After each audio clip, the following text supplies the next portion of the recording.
Police যে এটা এই যে ধর্মতলায় যারা গন্ডগোল করেছে, সাংবাদিকদের মেরেছে, চিত্র সাংবাদিকদের মেরেছে, তাদেরকে এই যে দুপুরবেলা প্রকাশ্যে দিনের আলোয় যেভাবে খালি পায়ে নিয়ে গিয়ে দিনের আলোয় সব ক্যামেরার সামনে ঘটনার পুনর্গঠন করেছেন, এটা দেখে আমার একটা কথাই মনে হচ্ছে, এরমই করা উচিত।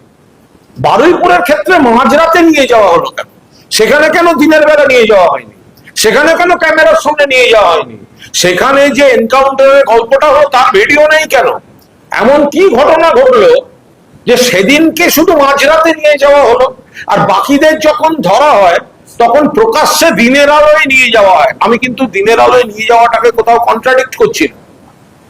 এইসব যারা গুন্ডামি করেছে তাদেরকে প্রকাশ্যে নিয়ে গেছে, কিন্তু আমার তাতে আরো বেশি করে এই প্রশ্নটা মনে হলো যে এই গন্ডগোলে প্রকাশ্যে ক্যামেরার সামনে মিডিয়াকে দেখে নিয়ে যাওয়া গেল, কিন্তু বারুইপুরের খুন ধর্ষণের কেসে হঠাৎ একজনকে মধ্যরাতে তাকে অন্ধকারের মধ্যে নিয়ে যাওয়া হলো, তারপর হচ্ছে সে পালাচ্ছিল তাই জন্য গুলি করে মারা হলো, এনকাউন্টার।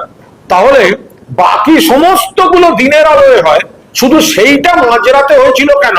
যার খবর কারোর কাছে ছিল না এবং যার কোনো ভিডিও নেই।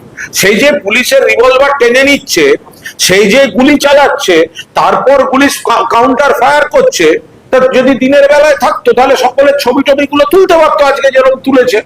তো বেছে বেছে শুধু ওটাই কেন রাত্রিরে?